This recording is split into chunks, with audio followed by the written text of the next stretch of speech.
Apex Online Racing is sponsored by Elgato, who created this lovely stream deck. For more information about the stream deck, the link is in the description below.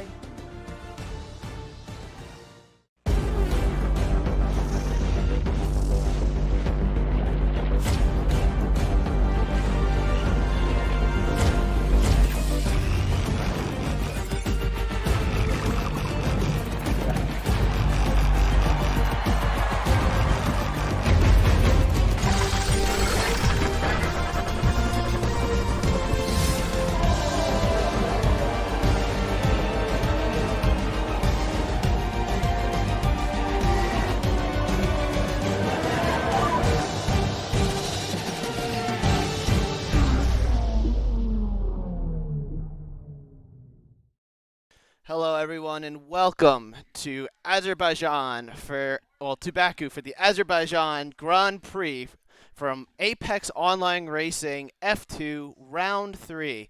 I'm here today and alongside me is Alador as we watch the drivers in F2 go around the very daunting and challenging track of this Baku circuit. The track, as you can see on the screen now, is made up of just over 6 kilometers, 20 turns, and a lot of walls everywhere where the drivers will be going. We expect to see a lot of very interesting moves today and a lot of overtakes, especially along that very last straight that's got a couple corners there. It'll provide some thrilling action, but we also expect to see a lot of body parts around the track. Now, Ladder, I've never personally commentated or watched a Baku Grand Prix, but I know you have, so what have you seen in past races around this track?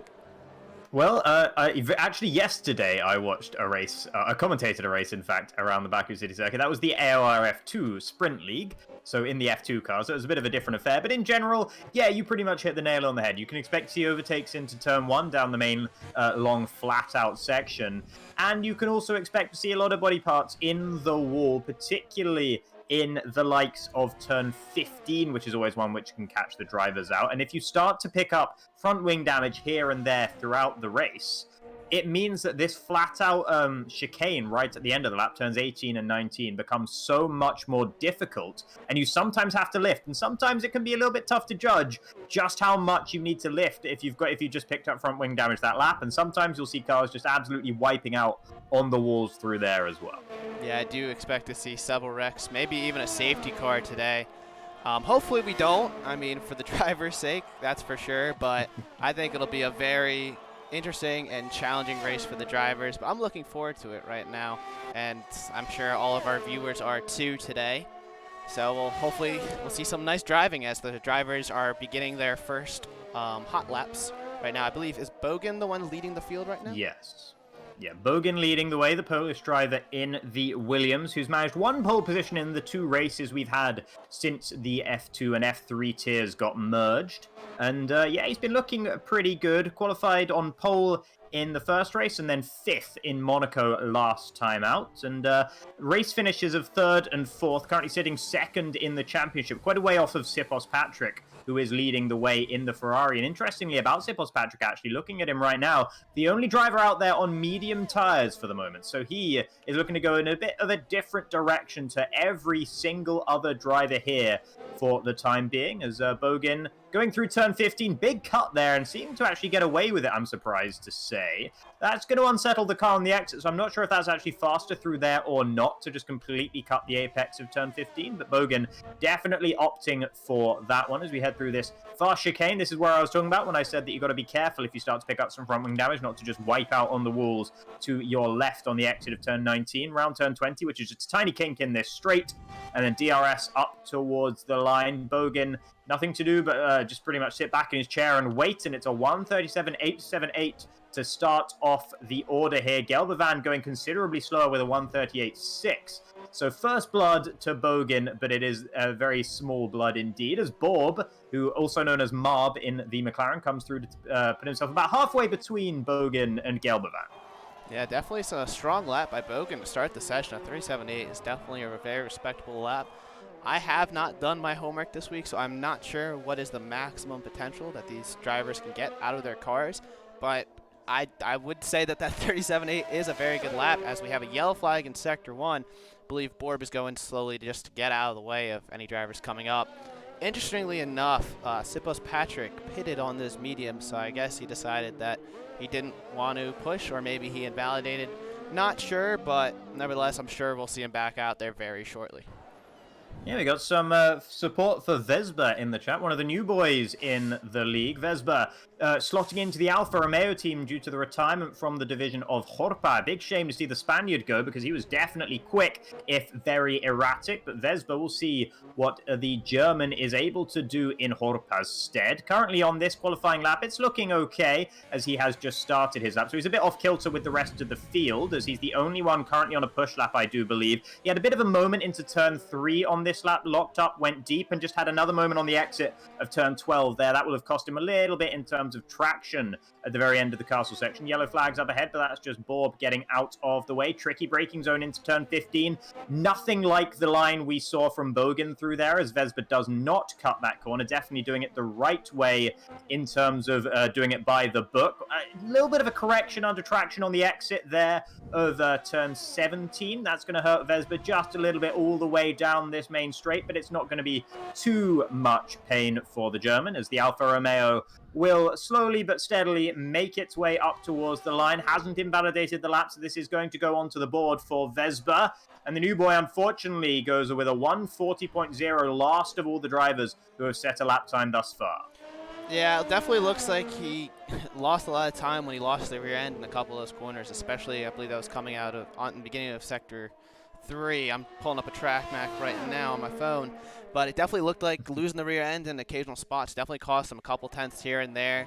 Hoping to see him improve that time, and I'm sure he will, considering he just got placed in the F2. So look forward to seeing what else he can bring us, as some other drivers, it looks like, are on a second lap with those tires, with the likes of, never mind, they're coming to the pits. So I guess that's it for the first round of laps, with the likes of Iceman and Sipos Patrick getting ready for another lap, as they are currently on their out laps. Yeah, Prostychek also just came into the pits, despite the fact that he had only just finished his outlap, so I'm not really sure what that was about from the Czech driver in the Alpha Tauri. But for now, it's Sipos, Patrick, Iceman, and Potato out on track. Potato, the lead of those three guys in terms of how far into his hot lap he is at the moment. Looks like Iceman might have actually... has he had some sort of issue through the final sector? I'm interested to see whether he's going to come into the pits now, the Macedonian, or not. Looks like he is going to continue, so we will see Sipos, Potato, and Iceman trying to put themselves back up, or rather putting themselves up on the timing sheets for the first time in this qualifying session. Potato now entering Sector 2 here, and Purple through Sector 1. I'm not 100% sure if that's to be trusted or not. Potato hasn't exactly been the class of the field thus far in the first couple of races of the season, but that's not to say that he can't put in a good performance here at the Azerbaijan Baku City circuit, because it is definitely a very different track to many others, and there's a lot of drivers who can be quick almost everywhere else who will just struggle like hell around here, and some drivers can just absolutely nail it. Just 90 right, 90 left, 90 right, with some big curbs to navigate, and you've got to be very, very precise around it. You really do, and especially with all those walls around there. So he doesn't elect to hop the curb on 15, locks up, but keeps it out of the wall. He's on a pretty good lap. I don't think there's a glitch with Sector 1 for it being purple, so I believe he was, in fact, fastest overall in Sector 1. He was not purple in Sector 2, but I think he's on for a pretty good lap right now. From what I've seen, hopping turn 15 will definitely help you on time. You do not invalidate it, but if you do not do it right, you are going to lose that right front tire. As Potato comes across the line, it's looking like a 1:40.4. Not sure where he lost time around there, but right behind him is Sipos Patrick, our current championship leader, as he puts a whopping 1:37.846. 300ths faster than Bogan to put his car on provisional pole. What a great lap by the Ferrari driver. Yeah, and I tell you what he did through turn 15, he hopped the curb. So evidently that's a little bit of a strategy maybe, to intentionally cut that corner there. Some drivers who have done the practice know that you can get away with it, and that's what they're looking to do here. It's a little bit sort of iffy in terms of the spirit of the rules, but I think it definitely, like, you get the advantage. When you're a racer, you want the advantage if you can get it. And it's not like that's without risk either. As you mentioned, you can easily wipe out your right front tire if you get that even slightly wrong. So it's a pretty high-risk maneuver, and it does require skill to be be able to take that line. It's not necessarily the line the designers of the racetrack would have intended, but yeah, these drivers, some of them at least, working out that there's a lot of time to be found there if you can do it right, and Bogan and Sipos Patrick both definitely getting that paying off for them. Gelbevand also doing it there, but losing the car a little bit on the exit of turn 15 as a result of being unsettled by clunking over those curbs. So the Racing Point driver is also aware of it, but didn't execute it quite so well as Sipos Patrick and Bogan did a few laps ago. Yeah, but either way, he was 8/10 up on his lap, finishing the sector. He could challenge for pole right now if he has a low enough amount of downforce and able to have enough energy coming down this main straight. He's coming up across the line. Will he be able to steal provisional pole? He does! With a 137.6, he is 2/10 clear of Sipos Patrick now. Gelbevand with an absolutely phenomenal lap right there.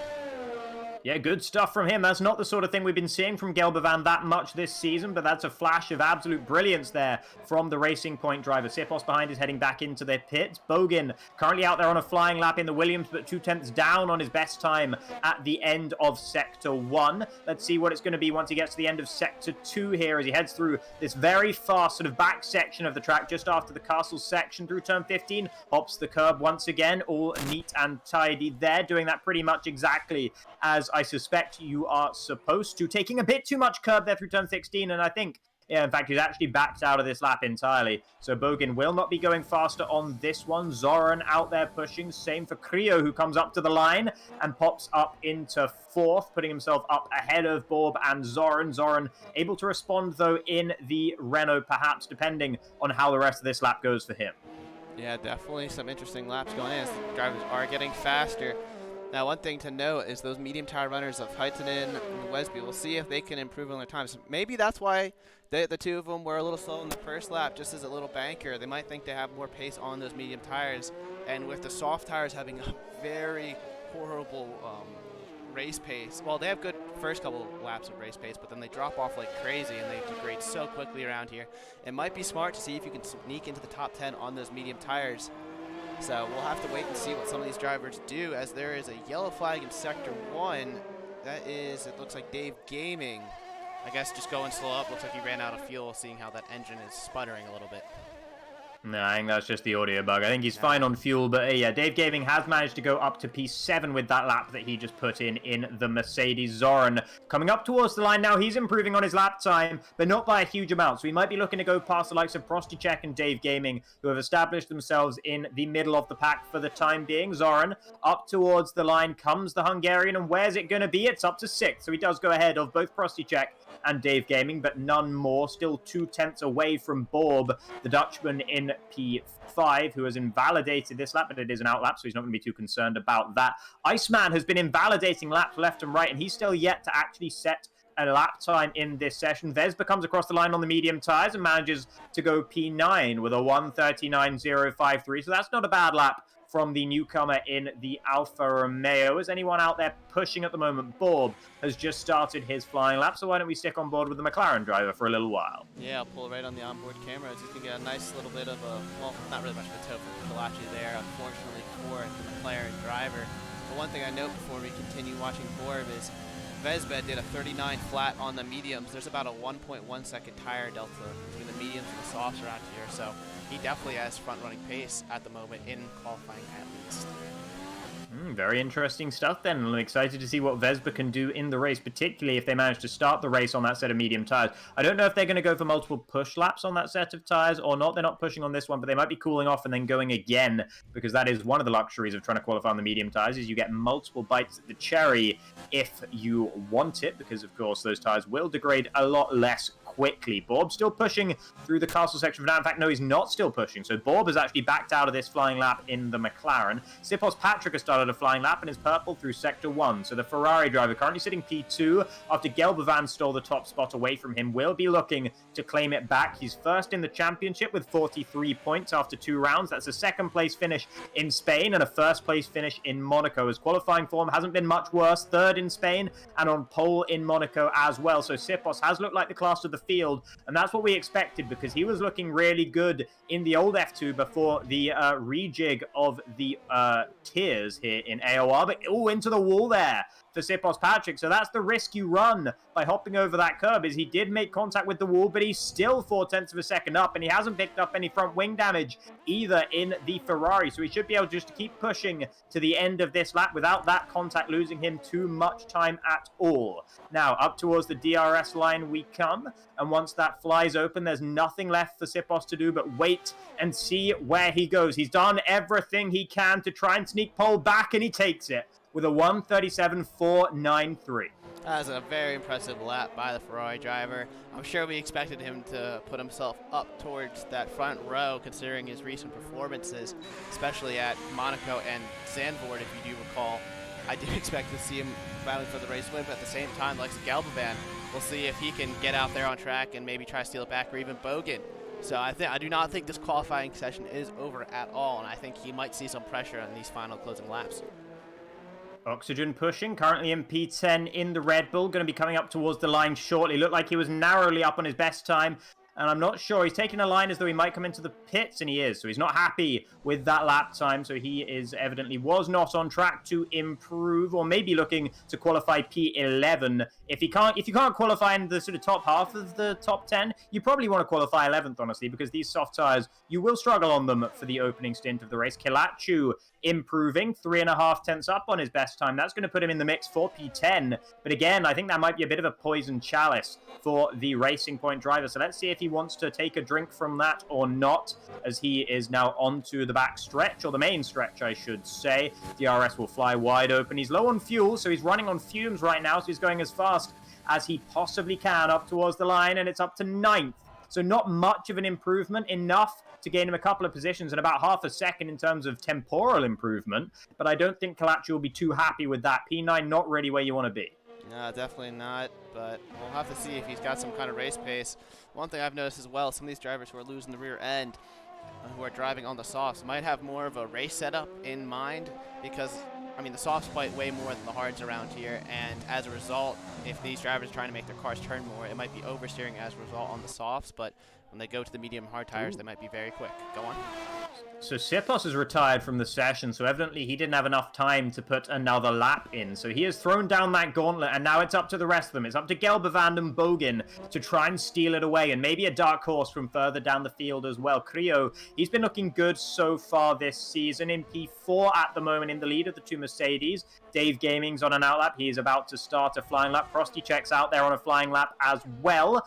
1.5 up through Sector 1 on his best time, so he's on track to maybe challenge Zoran and Bob, those guys battling over 5th, 6th, and 7th, with Dave Gaming in close attendance as well. Then a bit of a gap down to Kilachu, who will not be able to improve any more in this session. Iceman coming up towards the line to finally set a lap time, and it's only good enough for P14. So Iceman, under a lot of pressure in this session, hasn't been able to set a lap time yet, as Hittinen goes up into 6th on his second flying lap on that set of soft tires. So those are going to be really struggling at the start of the race, but he has improved his grid position as a result of it. But yeah, Iceman not going to be happy with that one at all. 9th in the championship at the moment, but 14th here in qualifying for the Azerbaijan Grand Prix. Yeah, it's looking like Zorn is right behind Potato. Not sure if Potato's got enough fuel to do another lap, but this could compromise Zorn's run and possibly Potato's as well. Zorn will definitely get that toe, but in that middle sector, I'm not sure if he's going to be able to gain enough time to really improve his lap.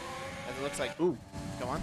Yeah, sorry, Gelbavan. Gelbavan's backed out of his lap, so he's not going to improve. There's carbon fiber flying through the castle section, so someone has made contact. That might even have been Creo. And if it is, that means that all the potential challenges for pole are falling by the wayside right now. Oxygen not going to improve on P12, so he's going to be starting outside the top 10, which might not be the end of the world for the Hungarian in the Red Bull. Another Hungarian, Zoran, also not improving out there in the Renault. He might back out of this lap sooner rather than later. Hittinen's just waiting off to the side of the road. Some drivers still out there pushing. Bogan is about 1/4 second up on his previous best time. If he can continue that level of improvement throughout the remainder of this lap, he might be on track to try and steal pole position away from Sipos. So keep an eye on the Polish driver in the Williams, as I think that was Zoran backwards in the castle section. There's a whole front wing missing on this back section. It's absolutely chaotic at the end of the session. It looks like Bob is the one who's lost his front wing in the McLaren. Bogan pushing on through, though. Everyone, the walking wounded out there, but it's not the case for Bogan,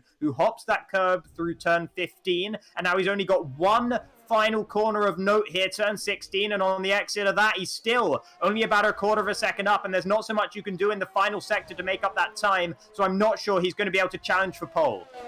I'm not sure if he is either, but one thing I just noticed while you're commentating through that, Vesbet was over a second up in his exiting out of Sector 2, and just decided to back off. It's looking like he likes that P11 starting position, so I guess he'll opt for the reverse strategy as Bogan jumps up to P2.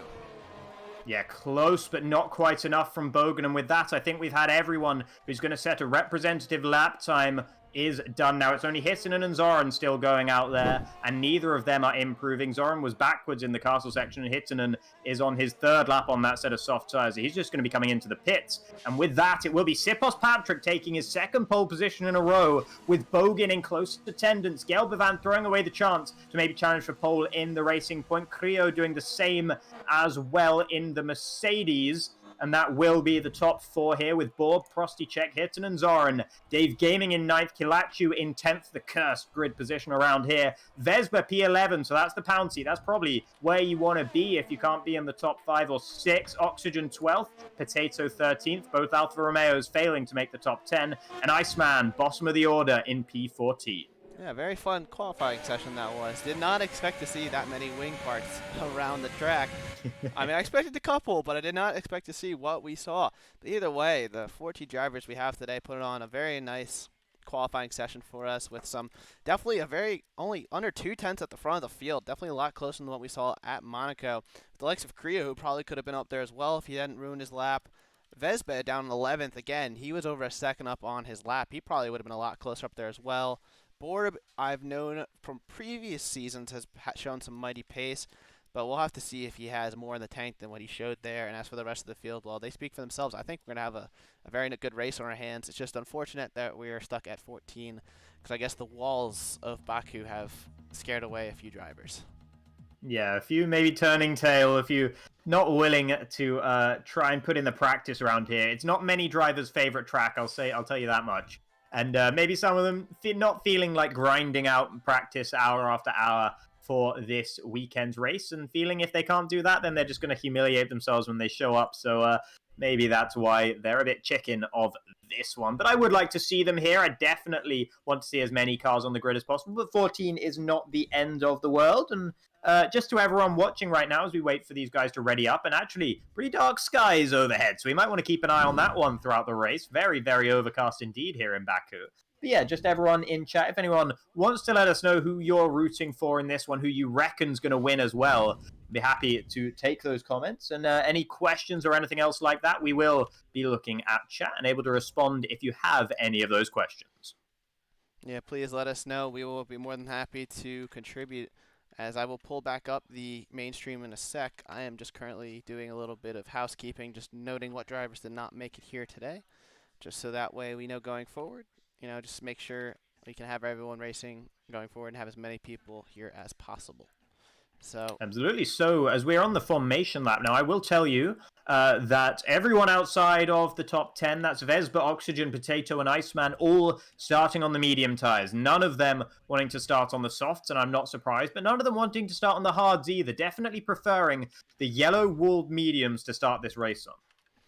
yeah, like I said before, the soft tires do degrade very quickly. So I'm not too surprised of what we're seeing right now, but at the same time, it'll be interesting to see because there is such a huge delta between the two tires where, you know, even though the tires do wear a lot more. I mean, that early race pace difference is very huge as the game is predicting that we have drivers either go soft hard or soft medium soft. Not sure what the delta is on time lost in the pit lane. I do expect a lot of the drivers who are currently up towards the front to be using a soft hard strategy, and everyone starting on the mediums to maybe do a medium hard or maybe even try a two-stop, but I'm not too sure exactly.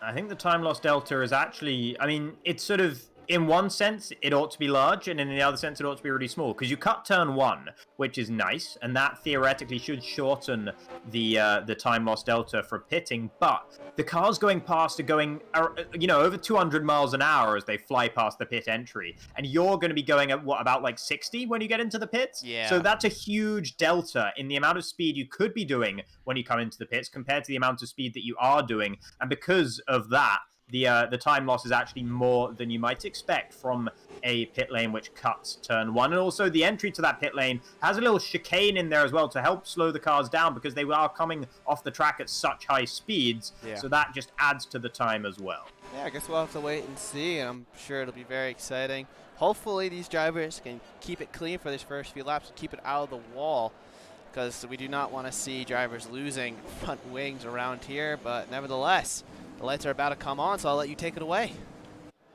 All right, we'll take a look at the very front here. Not a long run down to turn 1 off of the line here, so only so much you can do off of the start line, but let's see if Bogan can do it, or whether it will be Sipos Patrick leading the way as the lights go out now, and we are underway. Look to me like Bogan actually got a slightly better start, but Sipos is much better in second gear and makes his way comfortably into the lead of the race. Gelbavan challenging Bogan behind, as there's a lot of drivers going side by side back there. Bogan, contact with Creo there, and that almost put Creo into the wall. He had to back out of that one entirely, and he's lost positions to Bob as a result of that as well, and he might lose some more as Hittinen and Dave Gaming are all over the gearbox of the Mercedes driver. Dave going around the outside of Hittinen into turn 3 and getting the move done nicely. Good stuff there from the German as the Finnish driver sends it back up the inside of turn 4, but Dave having nothing of it and holding on to P7, so good start for him. Vesper as well challenging Hittinen, who's not had a very optimal opening lap to say the least, and he clunks over the curb and goes into the side of Vesper. Not sure if he picked up any front wing damage, but it's going to cost him a lot of time down this stretch, and Prostychek will take the position away as well. So pretty disastrous start in the end for Hittinen, who falls further down to 10th. Yeah, very interesting start indeed, as Sipos Patrick's already got 2 seconds on Gelbavan. Not sure if Bogan was really pressuring him, but I know Bogan did start P2, and it just has unleashed Sipos Patrick. We'll have to see if Gelbavan can catch back up. While Sipos had a great start, hitting and hitting on, as he's just been going backwards, left and right, but I did not see any end plates flying off of any of the cars. Looks like as of right now, everyone's kept it clean, kept their cars out of the wall. Hopefully it stays like that and we get some nice driving. Yeah, see if anyone can make a move into turn 1 this time around. No DRS, of course, so there's only so much of an advantage you can gain on the cars ahead. And there's a bit of a slipstream train going up ahead of Vesper, who is falling behind a little bit on those medium tires. That's probably what you'd expect, but he's actually built a pretty significant gap to Prostychek, who's struggling with Kilachu coming up and just breezing past him on the main stretch there. So maybe Kilachu running less front wing or something like that compared to Prostychek. But Prosty, very slow on the main stretch indeed, and Kilachu taking full advantage of that. Meanwhile, towards the front, the order did not change. Bogan pretty close behind Gelbavan, but no DRS this time as we are on lap 2 and not lap 3, as I'm being told by the game here. And actually, they're starting to close back in on Sipos Patrick. So Sipos, after a really, just a flying first half of that opening lap, now starting to be reeled in a little bit more by the likes of Gelbavan and Bogan behind. Yes, definitely it does not look like it is. There's a little bit of desync with the game, so let's ignore the positioning it says on screen. But it definitely looks like the drivers are bringing it to Sipos Patrick today, and it's not going to be an easy win for him like he saw at Monaco, even though it is, in my opinion, just as hard of a track with all these walls everywhere. Yeah, Creo very close behind Bob at the moment, and almost too close as he clunks the edge of the wall there into the castle section. I don't think he picked up any front wing damage, but he's a lucky boy. Bob struggling there on the exit of turn 15. So it's going to be close between these guys. The exit of turn 12, sorry, I should say, as they come up towards turn 15. But Bob still ahead of Creo for the time being. He's definitely using that line where you clunk over the curb, and Creo not aware of it, or at least opting not to use it in the lead of the two Mercedes for the time being. I'm not being updated very frequently on the intervals, unfortunately, so it's a little hard to tell where the battles are going to be going down, but it looks like Bogan's pretty close behind Gelbavan, but not close enough to think about a move this time around. Creo, though, is still close behind Borb, who's struggling a little bit for rear grip in that McLaren. No DRS quite yet available for the German, currently in P5, and because of that, he's not going to get enough overspeed on the McLaren ahead to make a move. Yeah, definitely keeping it close. I'm very excited to see what happens if DRS gets turned on as Sipos Patrick, as re-increase his lead once again as the Delta is starting to fade himself out for me. Not sure if it's just the fact that he's pulling away or Gelbovan's struggling. It's Oxygen and Iceman are battling down the order, going side by side through turn 2. Oxygen's going to come out ahead. And it looks like Potato is going to put Iceman under pressure. Will he be able to make the move into turn 3? They're side by side. DRS wide open. Potato breaking later. But is it late enough? Yes. Iceman goes into the wall. He broke too late and there was slight contact. Not what you want to see for the Alpha Tauri driver. Yeah, I didn't mention that particular corner earlier, but it's a very common one to see bits of carbon fiber going flying. Turn 3, it's very narrow through the middle of that corner, so it's hard for two cars to go side by side on the exit. It can be done, as Dave Gaming showed us on the opening lap when he went around the outside of Hittinen.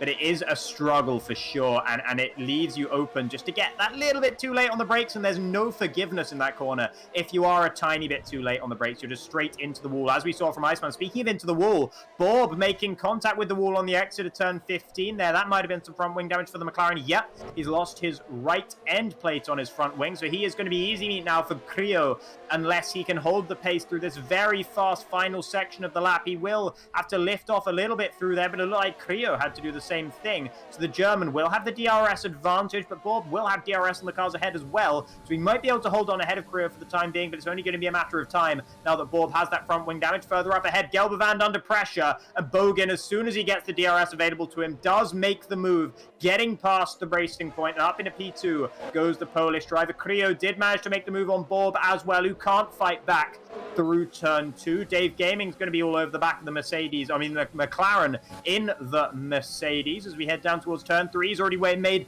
one overtake there this race, and he's looking to make another as he sends a dive bomb up the inside. Oh, and the Creo up ahead goes into the wall through turn 3 all on his own, and that opens the door for Dave Gaming to pick up not one, but 2 positions. That's +3 in turn 3 so far this race, and now Bob is looking to fight back against Creo, but he goes way too deep into turn 5, struggles through turn 6, and now Vespa will take advantage, getting up into 6th place on those medium tires. Yeah, Vespa being a big winner right there, was able to close the gap on those guys. Now is within DRS and has the better tire compound as those softs start to die.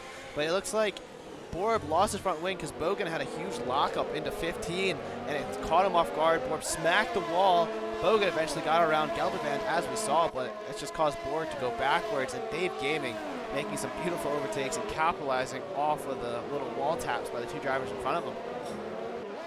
Yeah, Dave Gaming, a driver with a lot of support and definitely showing why in this race. Some aggressive but very clean stuff from him so far. I'm excited to see what he can do for the remainder of this race. 1.6 seconds up to Gelbovand and Bogan up ahead. So he's out of DRS, which can make it pretty difficult to get back within. You're pretty reliant on DRS around here, as it has at any circuit with such a large straight. Borb struggling with the front wing damage he has, losing out to Kilatru. He'll head into the pits. Creo doing the same thing as well. Not sure if he picked up front wing damage, but he did run wide through turn 3 on the last lap, so he might well have done it. It does look like there's going to be a front wing change for him. Hittinen, will it be the same story for the Williams driver, or is it just going to be a tire change as he comes up towards his pit box? And there is a front wing waiting there for him as well. So all 3 of these drivers wanting to get to the end of lap 4 before getting rid of their damaged front wings. As I just saw, it's Dave Gaming, and he's gone way too deep into turn 3 of all places. He's been the master of that corner thus far this race, but this time around he gets it all wrong. Instead of trying to make the corner and go into the wall, he goes down the escape road, has to reverse back out of it, and he loses so much time in doing so. Down to P9 goes the Mercedes driver. You know, I thought the castle section would definitely be the one that would take the most out of these cars today, but as of right now, turn 3 is just destroying drivers' races at the moment. Dave Gaming going deep, bunch of drivers going deep and smacking that wall. It's looking like the deadliest corner on the track right now, and that is definitely surprising to me, but hopefully Dave Gaming will be able to make a nice little recovery up the field as I accidentally hit my brake pedal. He's all over the back of Oxygen. I don't know if it still has a tire advantage with how much wear he's had, but either way, he's all up on the back of him, and unless he pits this lap, I think he might be able to get the overtake before they get into turn 1. Yeah, regardless of the tires, you get such a good run with the benefit of DRS, and if you can dump your overtake mode as well down the straight, as Oxygen's the one actually struggling there through turn 16 for traction, so that's going to make the door wide open for Dave Gaming. as he is already well up to the back of the Hungarian. And speaking of the Hungarian, another one pits from the race lead. Sipos coming in to strap on a set of hard tires. He'll be looking to go to the end of the race on those. So that is going to be the decision he's going to make, and he's going to avoid any potential undercuts as Dave Gaming does manage to breeze past Oxygen on the main straight, and then really slow on the exit. We've got a safety car. Yeah. And that's Borb, who's lost it once again. It's turn 15 that's caught out the Dutchman in the McLaren, and in his first race in F2 this season, he is out. Yeah, very unfortunate for like Sipos Patrick, who just came in the pits, lost some positions, and some of the drivers ahead of him might be able to get a little bit of an overcut on him, not sure. But Borb actually lost it on the exit of 16. I guess the curb caught him out, and it looks like he just absolutely smacked the wall. Yeah, not where you think you really, you know, where one would really lose the car, because I know from what I've seen in the past, you know, you lose it on 16, you hit the left side wall because you oversteer, but it looked like he just smacked the outside wall. So not sure exactly what happened there. Very unfortunate to see the McLaren driver wreck out in his return to racing with us today, but we are down to 13 drivers, and this helps the likes of Iceman, who had that early incident where he broke the wing and was way down the field, and it'll bring them right back into the contest, as well as Creo, Heighton, and everyone else who had issues earlier on. But there is a really slow queue coming out of the castle section. Not sure what happened there, but I guess there's just a little bit of bottleneck as Potato gets a drive through for speeding under the safety car. Not ideal and not what you want to see from him, as he's already gained a few positions due to other drivers making mistakes. Yeah, it's a shame for Potato, but he looked like he was destined not to score points this weekend as things were standing anyway, so I don't think he will be losing too much as a result of that. He will, I think, have to wait until the safety car goes in to serve that drive-through penalty. We have seen bugs on this game where drivers aren't alerted of the fact that they have penalties and end up getting disqualified. So we'll have to hope that he has been alerted in the Alfa Romeo. As everyone now piles into the pits, even Vespa on those medium tires looks to get rid of them. So that is going to be everyone bar Sipos Patrick pretty much. Creo, Hitton, and Iceman, they're all going to stay out as well. Everyone will be strapping on a set of hard tires. You'd have to imagine here that Sipos doesn't lose out, as he had enough of a margin to the rest of the field that even with their half-price pit stop, he is still able to retain the race lead. And we'll see if the order's shifted a bit as everyone comes out of the pits. Vespa has managed to get a lot under the pit stop there, as he's up to P3, so he's gone past Gelbevand, and I can't remember if he was ahead of Prostychek or not, but nevertheless, Vespa up in a P3, definitely higher up than he was running. Creo's losing out big time as a result of this, down to P7, Dave Gaming in 8th, and both the Mercedes, who were looking pretty good a few laps ago, now 7th and 8th in this race, and it's not the end of the world for them. You can still battle back and get some decent points from there, but nevertheless, it's got to be a bit of a kick in the balls for them. Yeah, it's definitely the biggest winner. It has to be Sipos Patrick.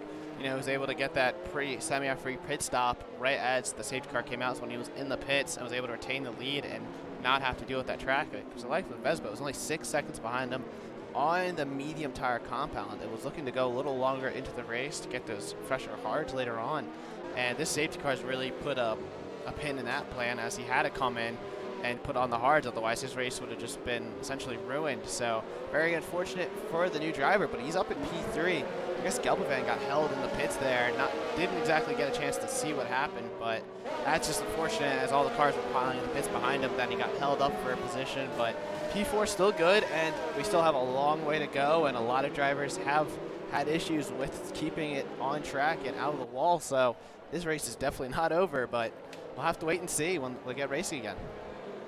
Yeah, and we said earlier that based on the kind of potential qualifying performance that we almost saw from Vespa on that last flying lap that he wasn't able to complete in the end, we thought maybe he could be on front-running pace here based on that, and now he has the opportunity to prove that to us, as he is currently sitting behind Sipos, Patrick, and Bogan, who qualified first and second respectively in this race. They're still in this race, and Vespa right up behind them after qualifying in P11. So he's done a good job thus far this race, but he's definitely had the rub of the green as well as the Alfa Romeo driver. Potato, interestingly, went on to a set of soft tires as Iceman jumps into the pits.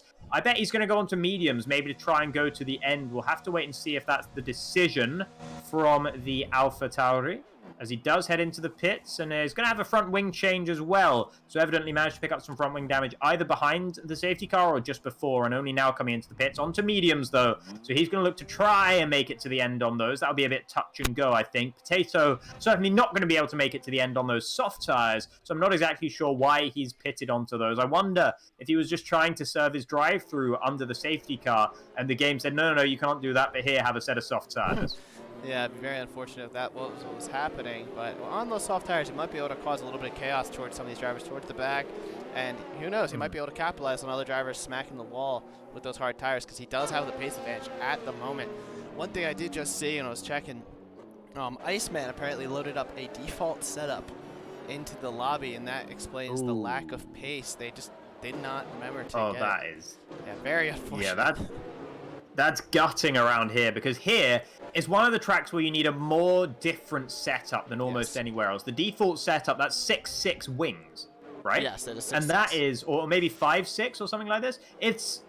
That's a lot of wing to run at Baku. Let me tell you, Baku, you need to trim off as much wing as you can possibly get away with for that huge flat-out section at the end of the lap. Yep. And Iceman is going to be losing so much time by the time you get to the second half of that start-finish straight. So that is really gutting for the Macedonian, and absolutely does explain the complete lack of pace we've seen from him. It's been uncharacteristic, certainly, from the Side Max Motorworks driver. Yeah, the Macedonians definitely had some pace in previous races, but that default setup also doesn't have any adjustments to suspension, tire pressures, all of which, I mean, suspension in this game is definitely something that needs to be changed because you get so much extra turn in.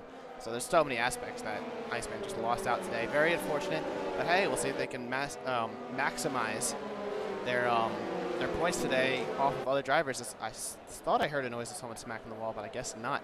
Sibless Patrick weaving down the straight, getting tires, and there he goes. We're underway, racing once again at Baku. Yeah, it's interesting. I was on board with Iceman at the back of the field, and they're very much not underway quite yet there. Sipos has got a huge jump on Bogan behind, and Bogan might be under a little bit of pressure from Vespa here in P3. Not close enough to think about a move this time around. Looks like they are going to be going single file through turn one. Kilachu and Oxygen, though, they're not having any of that as they go side by side. The Frenchman trying to take the inside line for turn two. Oxygen not giving him the space, or did give him the space, but not allowing him through. And as a result, Potato will get the switch back down towards turn three. And Iceman might look to get involved as well on medium tires. He has the advantage over Kilachu. Tries to go around the outside of turn three. This didn't work so well for him earlier in the race. And this time he's a bit more sensible about it as he cedes the position to Kilachu for now. But more importantly, keeps every element on his front wing remaining intact. Yeah, I think Iceman didn't get a good run out of there because of those 6-6 wings. I'm sure most of these drivers are running very low wings, so it's very unfortunate. But Kilachu, I think, nicked the inside wall there. He had the space, but he turned in too early, and he luckily didn't take any wing damage, or DNF for that matter. But either way, he's going to have to look to see if he can make some moves. Potato already starting to capitalize with those soft tires.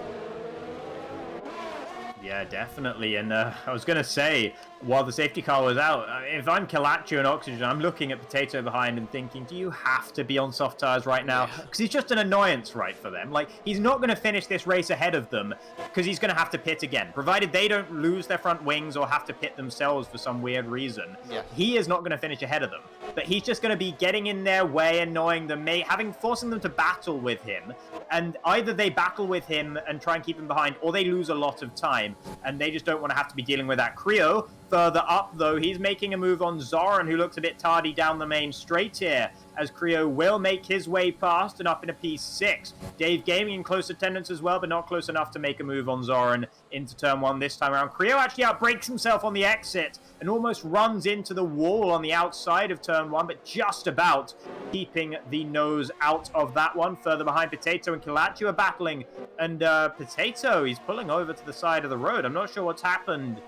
He can't have a puncture, can he? No, he's on fresh tires. So Potato just backing away and letting everyone go. I hope he wasn't listening and taking my words about him being an annoyance to heart, because he's the right kind of annoyance. It's just annoying for those drivers, but he can do what he wants out there, and I was excited to see what he could do.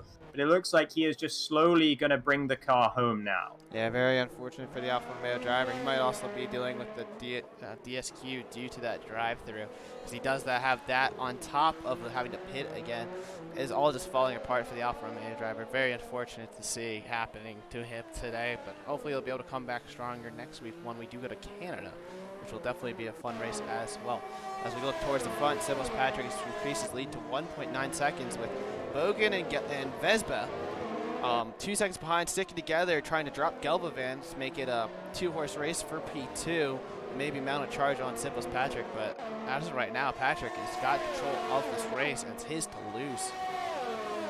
Yeah, Vespa got a little bit deep there into turn 16, and as a result, probably won't be close enough to think about making a move on the Polish driver up ahead this time. However, having said that, he is dumping the ERS and getting pretty close to that rear wing of the Williams up ahead. Not going to be close enough this time around, waiting for DRS next lap, which is very, very sensible indeed. Zoran losing out yet again, as Dave Gaming this time is the driver who makes his way past the Renault. So maybe Zoran might be struggling with, I'm not sure if he has a default setup as well, but he might not have the right setup around here, as he seems to be losing out pretty heavily on that main straight to both Creo and Dave Gaming, without DRS both making their way past him on the last couple of laps. Vespa still close behind Bogan. Yellows in the final sector as Potato retires from the race in the pits. So yeah, I think he just decided to give up on that one in the end, and I'm sorry to see that for the Alfa Romeo driver, but I definitely understand the decision, as this race was not going well for him whatsoever. Iceman will be hoping to make hay while his medium tyres are the tyres to be on, but at the moment he's kind of bottled up behind Oxygen. Needs to get past him as quick as he possibly can, and the problem for him is that Oxygen is still just about staying within DRS range of Kilachu. If Oxygen falls outside of DRS range, as he has done now, by the time they get to the DRS detection point, then Iceman should be able to make his way past the Red Bull driver. Yeah, we'll have to wait and see what happens when they do get to DRS. He will have the much higher wings, which is unfortunate, but that DRS advantage should give him enough of a pace advantage to make the move. He's just got to keep it clean as they come onto the main straight. Looking a little farther up the order, Heitinen is getting real close to Zorn right now, only half a second behind. And even though Zorn might get a little bit of a pull from Dave Gaming in front, Zorn's just slowly falling off. It looks like he just doesn't have the pace around here. But then again, some of these, I mean, everyone's within about a second of each other, DRS train, and they're not too far off the pace of Sibos Patrick. So everyone's showing some very strong pace to them. Zoran's going to be in trouble here once again, as Hittinen looks to make it 3 cars past the Hungarian in as many laps. Zoran going defensive up the inside, but he's very deep on the brakes. Does manage to get it slowed down well, so that was good defense from Zoran. Hittinen looking to switch it back up the inside, but brakes early to avoid any contact through turn 2. Hittinen keeping his head and thinking, okay, I won't take you now, but I'll take you maybe into turn 3, as now he looks with the DRS to close down Zoran once again. It will have to be a hell of a dive bomb from here. And once again, Hittinen taking the sensible pill and allowing Zoran to stay ahead for the time being. Patience, the name of the game for the Finn in the Williams. Yeah, the Finnish driver has definitely shown patience, but Iceman a little farther back makes the move on Oxygen. Oh, Oxygen no. puts Iceman into the walls as Iceman outbroke himself and has now lost part of his front wings. They're still side by side, but it's looking like Iceman's going to have to yield, and Oxygen will take back the position. Very unfortunate, as he had the run, but just went way too deep in, I believe that was turn 4, and unfortunate as he is now the big loser, as there's a yellow flag in sector 2. Ooh, it's Zoran. Zoran, is he into the wall? Or I can't. He is. He's backwards in the castle section. That's a terrifying viewpoint. Thankfully, he's ghosted, and the cars don't have a head-on collision with him as he reverses his way up the castle section. Any more of that, and he would have been disqualified for going backwards or whatever. I don't think you're allowed to do that for too long. So he got a bit of a move on there in the Renault, and unfortunately, we saw that from him in qualifying as well, as we're now under virtual safety car conditions. But yeah, he lost it there in qualifying on the final flying lap, and Zoran once again falling prey to the castle section. Speaking of prey, Hittinen has only half of his front wing. He's missing his complete right hand of his front wing. Not sure if anyone else was caught up in Zoran's little wreck there, as what's going on up front? Bogan is pitting. Is he going to put on a different set of tires, maybe? Maybe get a little pace advantage? Yeah, mediums. Mediums to the end for sure for these guys. I think 13 laps on a set of softs would be too much to ask. But evidently, they don't want to be running on those hard tires any longer. It's a front wing change as well for Bogan, so that might explain the willingness to come into the pits, as well as the gap that was forming between himself and Sipos, as we're back racing. And for P2, it's Gelbavan going around the outside of Vespa. Vespa with a poor restart off the virtual virtual safety car. Gelbavan maximizing the opportunity and getting back past the Alfa Romeo driver. He lost the position in the pits, but he's claimed it back. And now into what is now P2, as Bogan has had to come into the pits to fix that front wing damage. So Gelbavan sitting pretty at the moment, 3.8 seconds behind the race leader, though. Yeah, interesting to note, over half the field just pitted under that virtual safety car. It's very fortunate the likes of Potato had to retire, because all of a sudden he would have been back in the thick of things with the rest of the field, battling for position with considering unfortunate to see him have to retire. But yeah, a lot of the field just had a pit, and it's looked like the walls of Baku are really taking their toll. But Sipas Patrick is still just flexing right now. He's now 4.3 ahead, 4.4 as the two behind him keep battling. He's just gonna keep opening him up. Is that Bogan in the wall in the castle section? He's spun around. Not sure if he has any wing damage, but it looks like he went too deep going into turn 8 and 9, and he thankfully does not have any wing damage visually, but he had just lost a lot of time and that advantage that he had on everyone else who just pitted. Yeah, that's gutting for Bogan, and it's just going from bad to worse for him for now. Throwing the dice with the decision to come into the pits to strap on a set of medium tires and a fresh front wing, giving up a lot of track position, but it is easy enough to overtake around here if you can catch up to the drivers ahead. But there's 17.5 second gap from Prostychek up to Kilachu between 6th and 5th in this race. That's a big mountain that these guys have got to climb, who have come into the pits for a second time to go onto that medium tire under the virtual safety car. Vespa still in close attendance with Gelbavan, but not able to make the move quite yet on the Racing Point driver. He's just hoping to keep him well within range, though, because as long as you're within DRS of the car ahead, you can theoretically think about making a move at some point in the remainder of this race, as Zoran and Hittinen look like they're going side by side further back, and Zoran actually getting the position away from Hittinen there. So Zoran finding a bit of straight line speed finally in this race. Yeah, it looks like he's a little more comfortable on these medium tires and showing some of the pace we've seen early on in the season. But Hittinen's definitely a very quick driver. We've seen the Finnish driver make some brilliant moves, including overtaking his teammate in Monaco. We'll have to wait and see if he can, pull out some more miracles, and I think he's got more pace than what we've seen today. Yeah, Creo also showing quite a lot of pace right now, bottled up behind Prostychek in the Alpha Tauri. The lead of the two drivers, now that Bogan has fallen by the wayside, the lead of the two drivers who came into the pits, flying the flag for the guys who decided to go for it under the virtual safety car. And Creo probably the faster of these two right now, and would definitely love to get past Prostychek to eat into that gap at his own pace rather than at Prostychek's pace. But nevertheless, they are closing down the cars ahead by around a second a lap. But with only 11, 12 laps left in this race, that might not be enough time for them to catch up to Kilachu even. And even ahead of Kilachu, there's another 4 seconds to Dave Gaming. So I'm not sure these guys have made the right decision. It doesn't look like it at this stage of the race, as Iceman at the back of the field picks up a 3-second time penalty.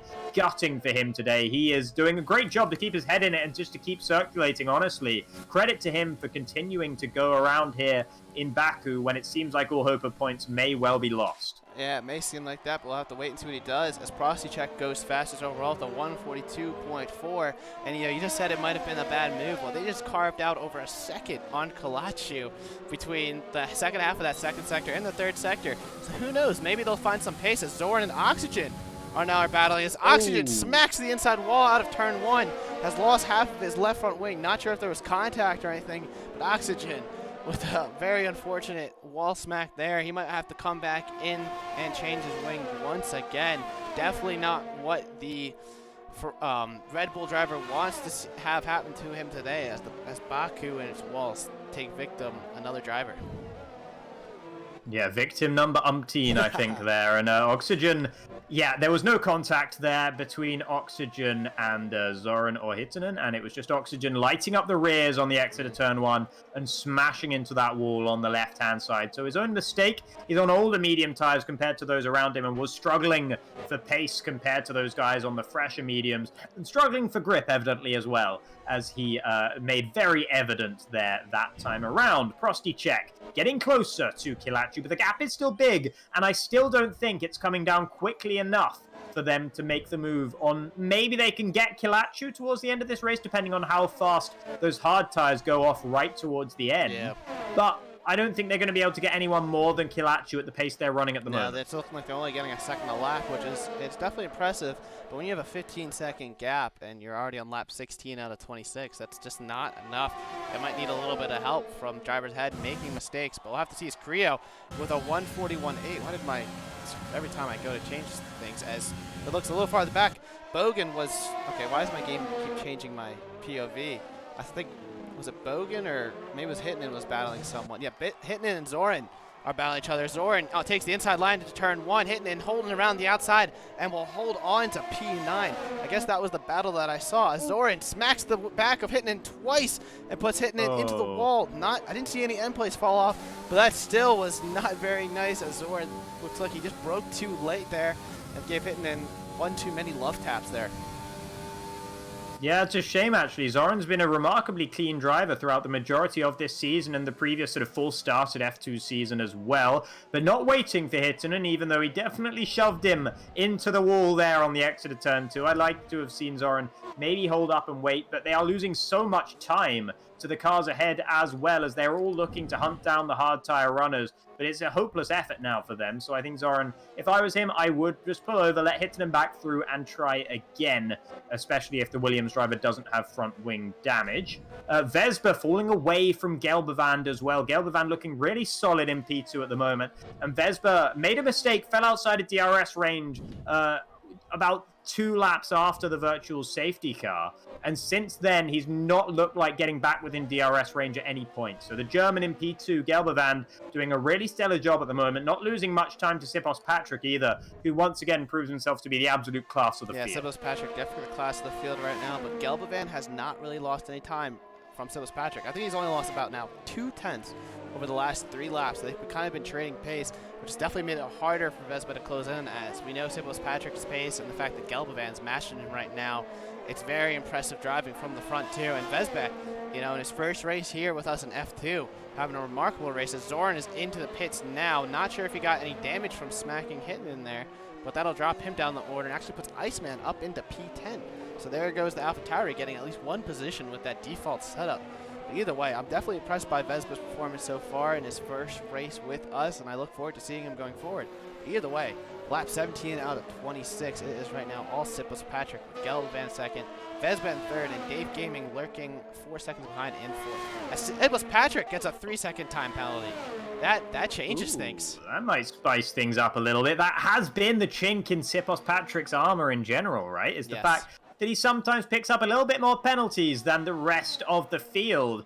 And only 2 drivers thus far picking up a 3-second time penalty in this race, as far as I can tell, and it's Iceman and Sipos. So the 2 Side Max Motorworks drivers struggling to keep it clean just a little bit around the city streets of Baku. However, there is still 4.5 seconds to Gelbevand, so let's not get ahead of ourselves right now. As things stand, Sipos Patrick will still win this race. By the way, further down, Creo did manage to make the move on Prostychek a couple of laps ago, so now he can look to try and set that pace. So Prostychek was not going fast enough to close down Kilachu before the end of this race. Creo probably still not going to be enough, as they're still 13.7 seconds behind the racing point, but definitely with a better opportunity now that he's dispatched the Czech driver in the AlphaTauri. I think it was Creo's overtake of Prostychek that I thought I saw, but I guess once again I gotta stop doing this. I hit my brake pedal and it caused the cameras. It was like switching between drivers and camera POVs.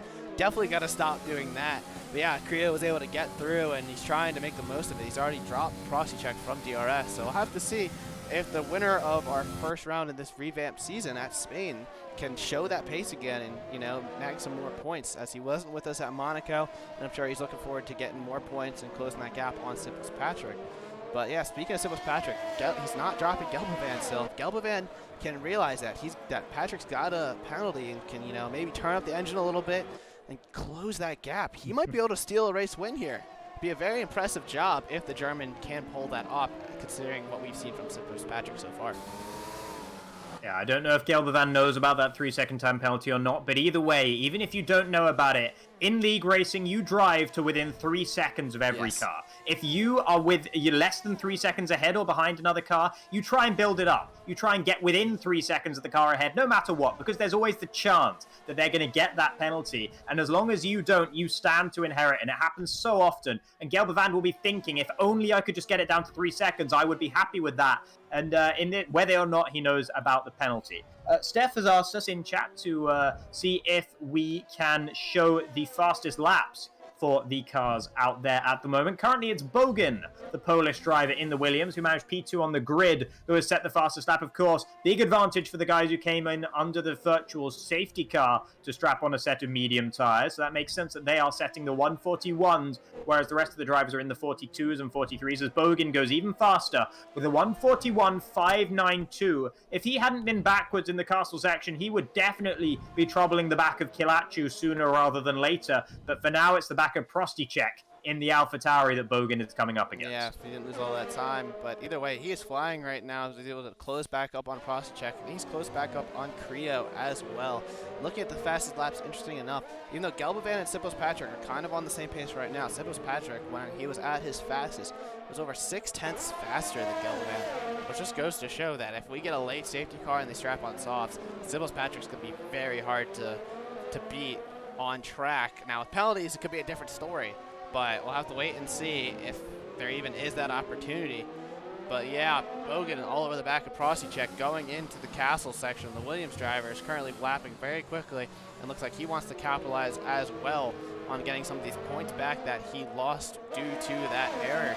But we'll have to wait and see, as if he's currently a half second behind, he might be able to, if he can keep this gap, he almost is guaranteed to make the overtake down before turn 1, considering just how powerful the DRS and slipstream is on that very long straight. But we'll have to wait and see as it comes out of 16 now. 8/10 back, lost a little time there, but I think he might be able to close it up. We'll have to see. Yeah, I think he actually had a really poor run through turn 16. If you touch any of that inside curb through turn 16, it really throws the car off when you try and lay the power down. And that's what happened to Bogan there, who actually falls without 1 second to Prosticek up ahead. He will still get DRS because he was within that 1 second of DRS, or 1 second marker in the DRS detection point. But yeah, he's struggling to keep up to the back of Prosticek, but I'm sure he will close back up to him over the course of this lap, as he will have DRS once again on the rundown to turn 3. And if he can keep it a bit cleaner through turn 16 on this next lap, he might well have the opportunity to get up in a P7. Yeah, I definitely gave him the commentator's curse there, so I do apologize to Bogan if you watched the back. What did you just happen to catch? Sorry, look up at the front. Look at the gap. It's 3.3 seconds, 3.4 seconds. Sipos has made a mistake on this last lap and lost about a second's worth of time to Gelbevand with that 3-second time penalty looming over him. He has no right end plate. Oh, he's missing an end plate. He has no right end plate. Oh, no, Sipos. Oh, that could be disastrous. He's lost the right-hand side front end plate. I'm not sure exactly where. There could have been any number of places he could have lost that, but Gelbevand is closing him down, and patience might well be paying off now for the Racing Point driver, who looked like he'd had it all taken away from him. Any good chance of a really good result was taken away when he got held in the pit stops behind the safety car. Lost out to Vespa, but he made his way past Vespa due to some canny driving under the virtual safety car later on. And now he has kept his nose clean, and Sipos's nose is bent out of shape as a virtual safety car comes out. That's Iceman with the default setup in the castle section, who has lost it. He was on track for points. He was doing a great job considering the issues he's had. But yeah, he's turned in a bit too early into the castle section by the look of things. Clipped the inside barrier for turn 8. And as a result, he has lost his left front tire, and the virtual safety car comes out. Yeah, he actually was not ghosted for Zorn. At least Zorn almost absolutely smacked him. As the car gets cleared, it looks like we'll go under racing very shortly. As what did you just catch as Kilachu goes into the pits? Yeah, Kilachu pitting, despite the fact that he had a really comfortable margin to Creo behind. So he's going on to a fresh set of mediums, just like we saw the others do. Not softs, interestingly enough, for the Racing Point. With only 5 laps left to go in this race, it's medium tires that the Frenchman feels are the order of the day. and with 7 laps of extra freshness in those relative to Bogan, Prostychek, and Creo up ahead, he can think about trying to close those down, but I think this was a bad decision. Once again, I think the decision would have been better to stay out on the hard tires, and these drivers are not making the right calls out here under pressure, I would suggest. Yeah, it definitely looks like they're making some mistakes, and it's definitely, the pressure is definitely getting to him. Hopefully Gelbovan doesn't let the pressure get to him as he starts to see that he's closing on Sipos Patrick rapidly right now. At Vespa now as well is only 2.2. He's been holding pace, that kind of same gap with Gelbovan for a while now. He might be able to steal an extra place as well and on track before penalties even get applied. But either way, another driver who's having a pretty good day so far is Dave Gaming. He's now 4.8 behind Vespa as well. I don't know if he'll have the pace in him to close up. Sipos Patrick is still looking mighty fast even without an M plate. But yeah, he's the German driver, correct? Yes, the German driver is looking like he has made a nice recovery after going way too deep into turn 3.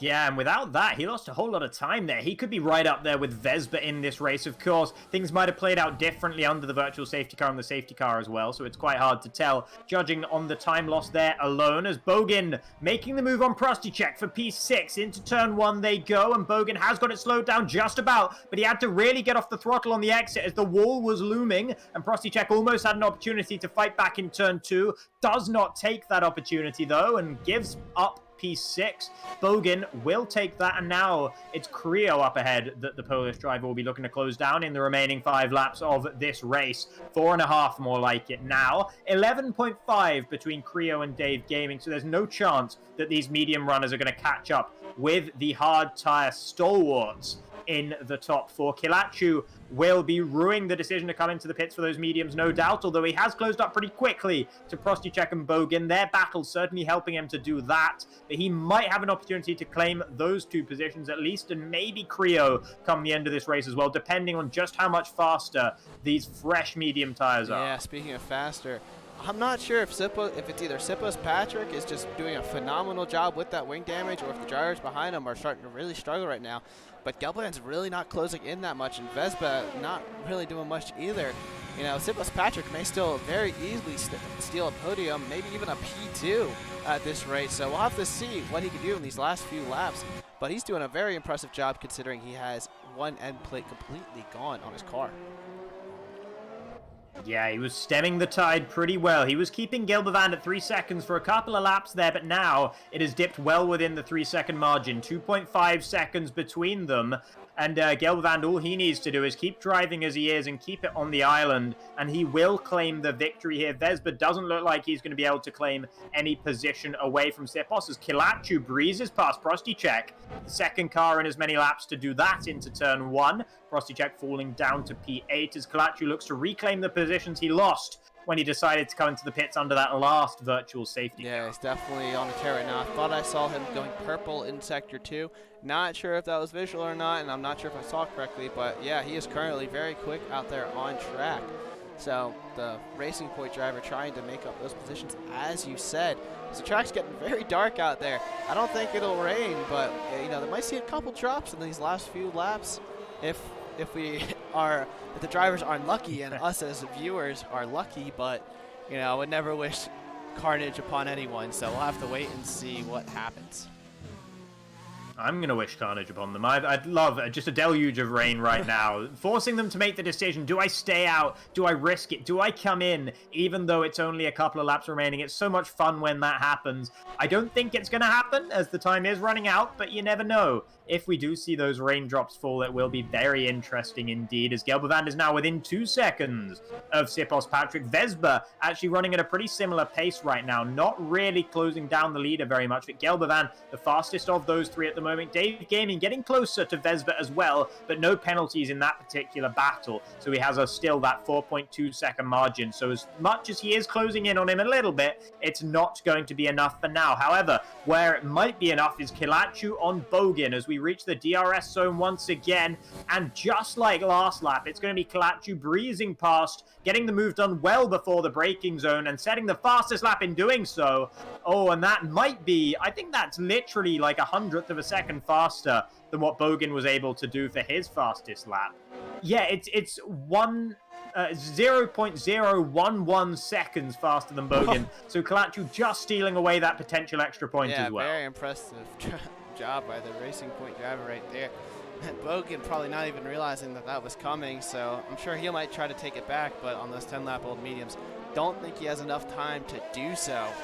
Speaking of enough time, Vesba's just dropping off at Gelbaven right now, and he's going to need to make up, it looks like, 1.9 seconds on Sipos Patrick if he wants that P2 in his premier race.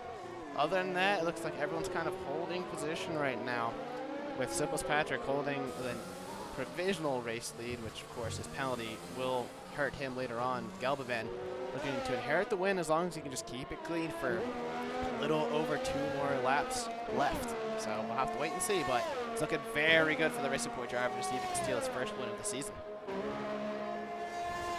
Yeah, Kalachu still pushing as well in the second Racing Point. Looking pretty good at the moment, but still, it's 1.8 seconds to Creo. He is closing down that gap. He looks fast in doing it, gets the fastest lap, but all he's doing is reclaiming the positions he threw away by pitting under that last virtual safety car. So don't be fooled. It was still the incorrect decision. Dave Gaming has been the one to make the right decision of those guys. Vespa, Gelbavan, Sipos also making the right decision, but Dave Gaming was right in amongst all those. Everyone around him was coming into the pits for medium tires, and Dave did the opposite, which is the brave thing to do under those circumstances. When everyone else is doing the same thing, you think, oh, I should do what they're doing most of the time, but Dave did not do that, and he is being rewarded for it currently in P4, although he did make a mistake through turn 2 on this lap, so he's falling a little bit further behind Vespa now, and falling a little bit closer to Creo, but with only 2 laps left to go, it's still 7.6 seconds between the two Mercedes drivers, who have been next to each other in terms of positions more often than not thus far this race,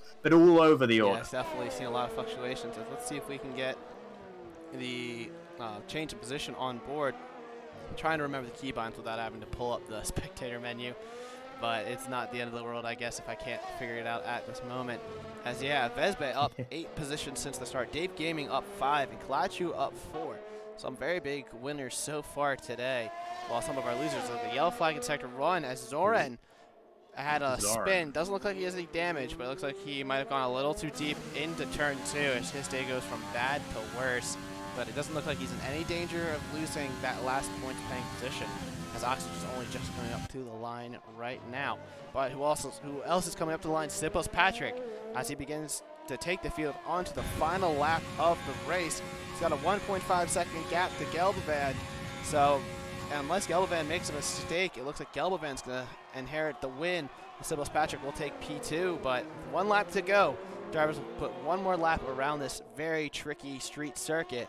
That's also high speed and brought us a lot of enjoyment so far.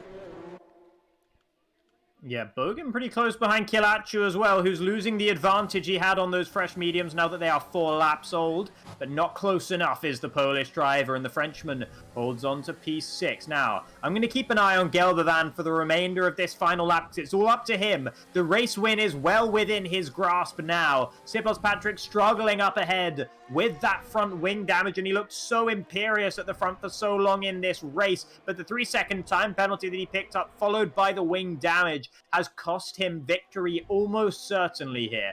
Vespa will not be close enough to claim P2 away from him, I don't think, unless he has a monster final lap. But Gelbavan is the one with all the power right now. Just needs to give the walls a wide berth through the castle section. I'm sure he's aware of Sipos' penalty by now, and he keeps him outside. He keeps away from the walls nicely. This is pretty much the last threat when it comes to the walls and major mistakes. Is turn 15 here.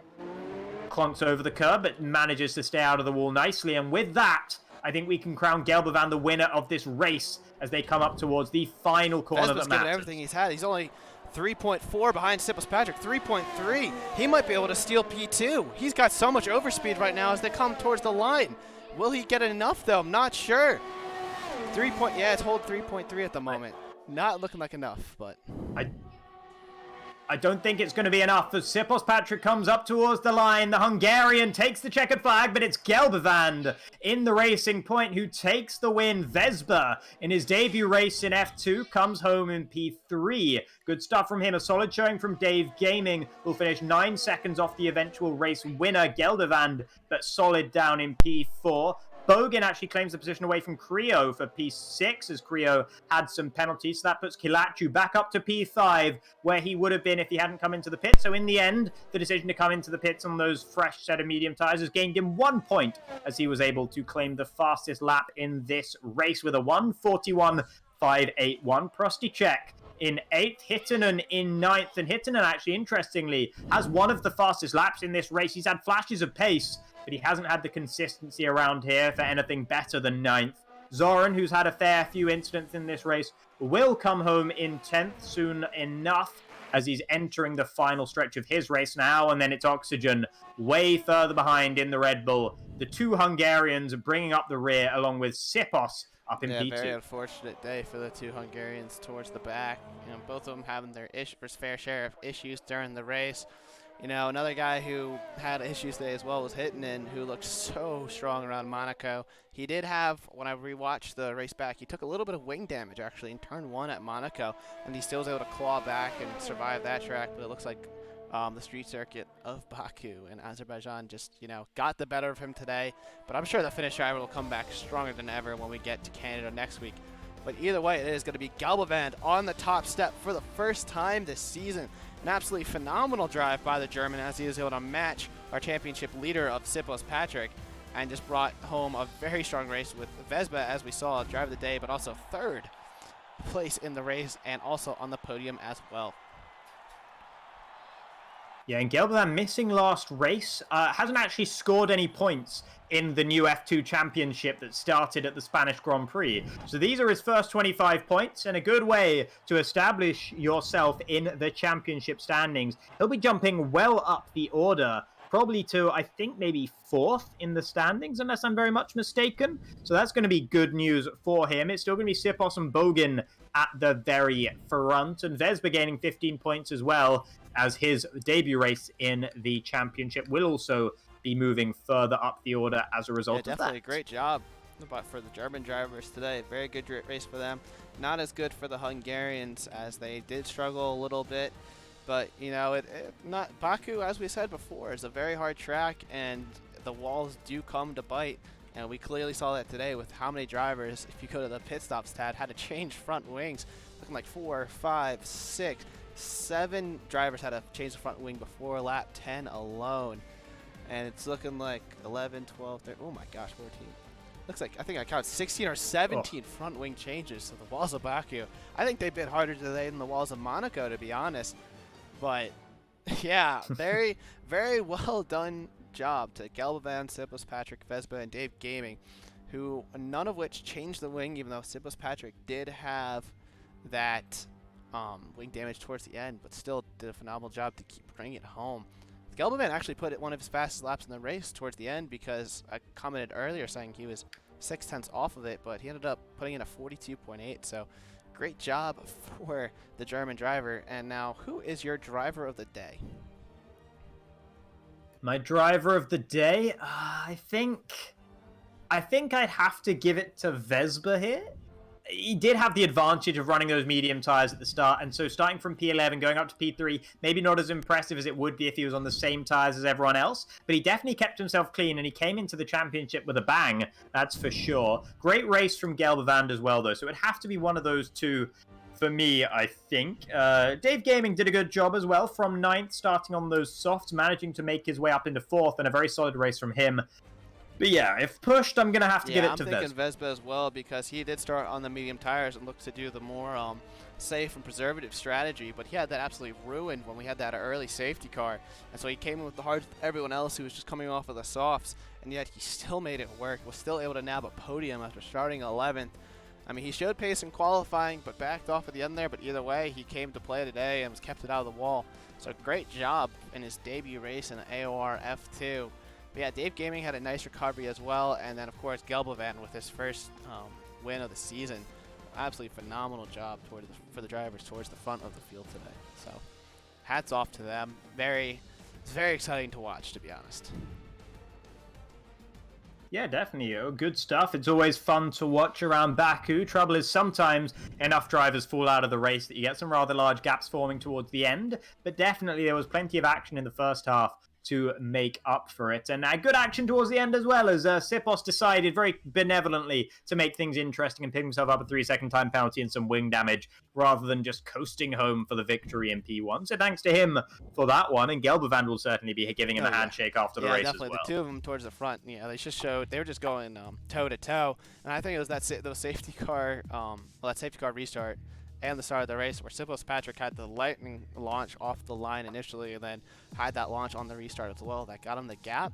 I think is what kept Gelbevand like at an arm's length away for most of that race, because the two of them were really, for the most part, matching each other on pace, and just overall, just a phenomenal performance today around this track. So hats off to both drivers with their great races today, and it was definitely two well-deserved podiums for the two of them. So I don't know if you have anything else. I do not have anything else to add, other than it was a very exciting race, and we do have Canada next week, which should bring us even more action and overtakes. Yeah, for sure. Canada definitely kind of interestingly, in an interesting way, it's kind of similar in some regards to Baku. It's probably the track that's most like it, really, because the walls are close and there's a lot of straight lines.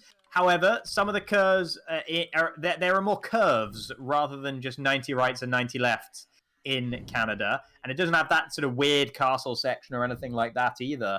But in the way you drive it, it is pretty similar in some regards. And yeah, particularly turn 4, there's a lot of opportunity for missing front wings through that track as well. So definitely we'll have to wait and see what that brings us. But I believe that is all for us today. So thank you very much for watching, as always, to everyone today for tuning in to Apex Online Racing F2. It says round 8, but it's technically round 3 with our revamped grid championship. Of course, we did have the lower turnout today, but I would write that off to the walls of Azerbaijan. Thank you for watching today. I am Fizzymon, a.k.a. Brendan, and alongside me, as always, was Alador, a.k.a. Jacob, correct? Yep, right. All right, I'm going to double-check on that until the one day I'm confident enough to get it right after messing it up several times. But no worries. We thank everyone for watching today. We look forward to bringing you more racing next week when we take to the streets of the circuit. Charles Villeneuve, right? Yeah.